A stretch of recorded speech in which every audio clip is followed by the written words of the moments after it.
Hey kid, come here. You got some app troubles? You got 99 problems and language learning app is one of them?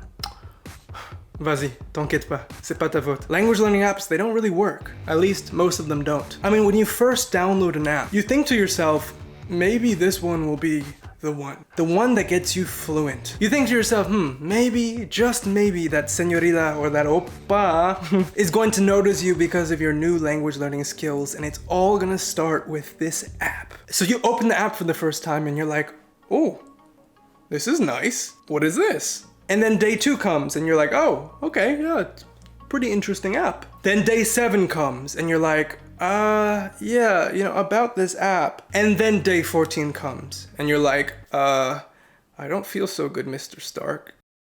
And you stop using the app. Even 14 days is generous. Most people quit after the first week. You see, the reason for this, and the number one reason why language learning apps, at least most of them, don't work, is the little thing called boredom. These language learning apps come up in here, double-cheeked up on a Thursday afternoon with that boring material. I mean, most language learning apps nowadays are like textbooks that came to life and can send you push notifications.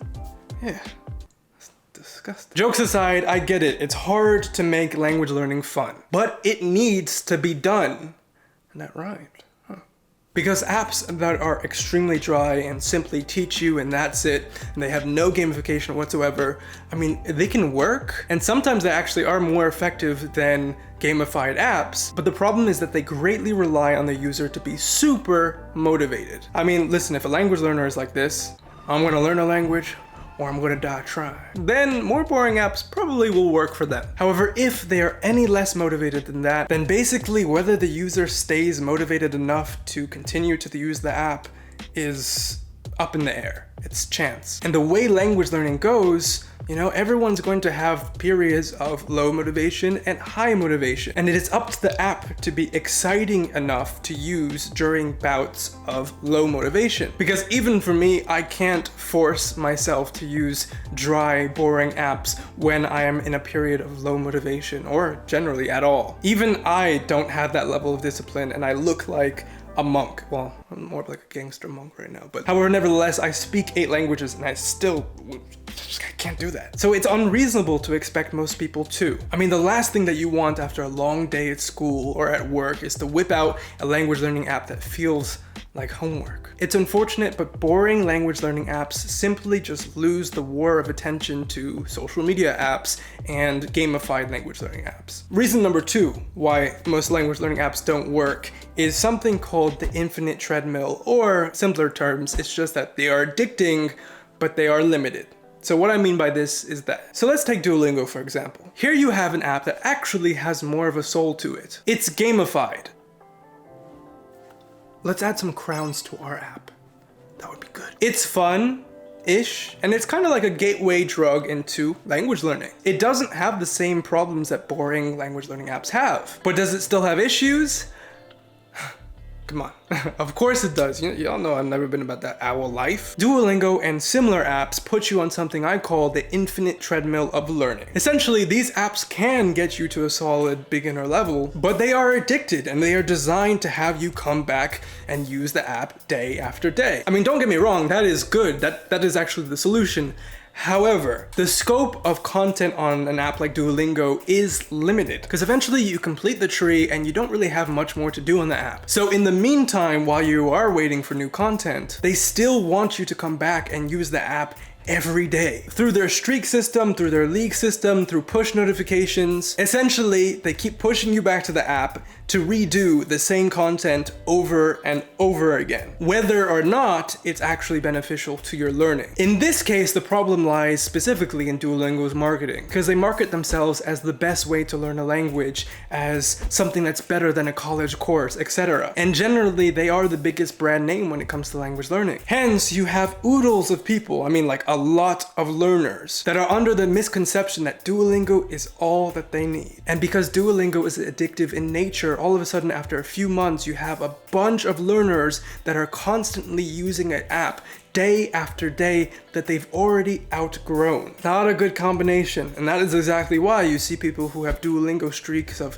300 days, 500 days, 1,000 days, even 2,000 days, and they still can't really properly speak the language, and they have shoddy listening comprehension skills. And the third reason why most language learning apps don't work is just a general poor teaching method or inefficient teaching. Now, as much as I smack talk the owl, Duolingo is actually not the worst at this specifically, aside from their kind of nonsense random sentences. They teach in a somewhat effective and efficient manner. However, a lot of other apps, and by a lot I mean most, do a very bad job at this. Basically, when one is learning a new language, they want to focus on learning the most common words in that given language. They should be learning the most useful words to know, and if they are so inclined, they should have the ability to seek out words that specifically pertain to their life or their interests and be able to learn them whenever they want. Oftentimes, a lot of apps won't teach the most commonly used words in a language, however, they'll teach you words like iceberg and ridicule, and words that never pop up in daily life. This is super inefficient and really slows down one's learning. Secondly, a lot of apps lock off content. So let's say a user is specifically really interested in a certain subject or a certain topic. Oftentimes, in order to get to that topic, to get to that subject, they have to work their way through dozens of lessons just to get to the content that they want to learn, to get to the words that they want to learn, which honestly is demoralizing AF and is a good way to have someone quit your language learning app. And lastly, sometimes the explanations that language learning apps give are just done poorly. When they're explaining how to use a new vocab word, when they're explaining grammar, they just do it from a super academic or linguistics point of view. The way that they explain things is crazy, telling you things like, okay, next, for the second person preterite, plural, genitive, 42 Wallaby Way Sydney grammar case, what you need to do is change AR to AS. And you're like, what? Talk to me in a language that I can understand. Por favor. Because a lot of learners just peace out the second you freestyle grammar terms at them.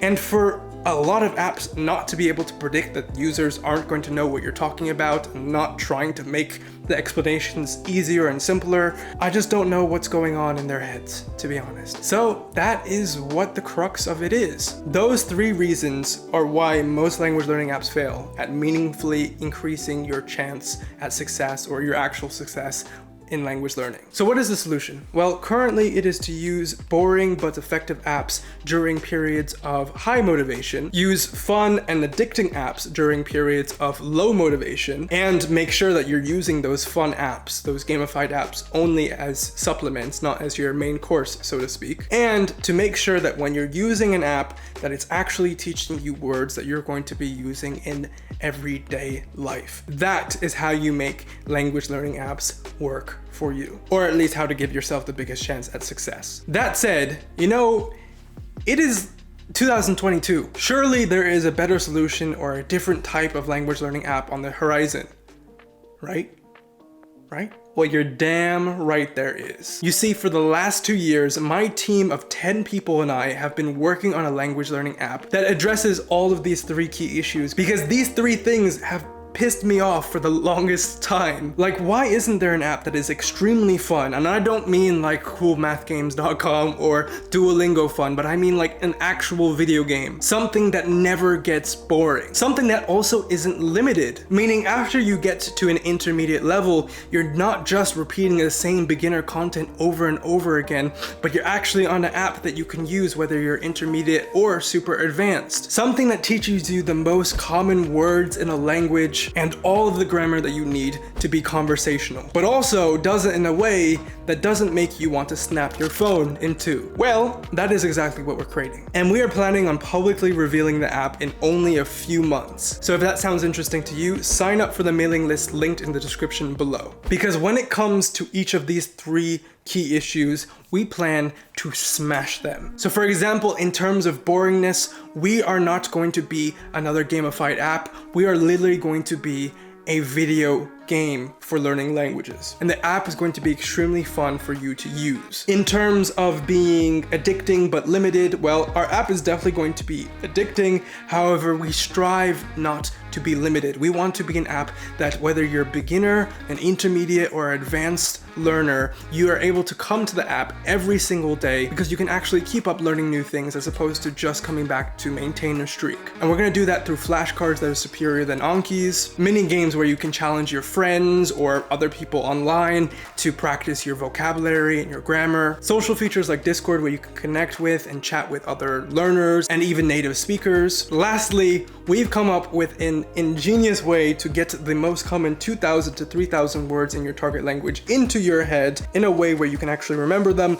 And also, we're going to be covering the basic grammar that you need in order to get conversational. And the way that we're going to do that is quite frankly astonishing, but we're not going to be giving that secret away just yet. But yeah, now you know. We are planning to launch a Kickstarter in a few months, so definitely go to tinyurl.com/Ikenna app to sign up to the mailing list and to be notified of everything pertaining to the release of the app. And I wanted to say, the earlier that you sign up, the higher your chances are at getting either alpha or even beta access. So yeah, that is it for the video. A little bit info on my upcoming app, which I'm happy to always kind of divulge. And yeah, I just wanted to say you shouldn't beat yourself up if you are not seeing so much success with language learning apps. Currently, as they are, you know, they're a bit tricky, but hopefully this video has given you some insight into how to properly use them. And of course, you know, a very tantalizing app, very tantalizing, I should say, app to look forward to in the future. Be sure to sign up to the mailing list, be sure to subscribe, and I will see you in the next video. Take care.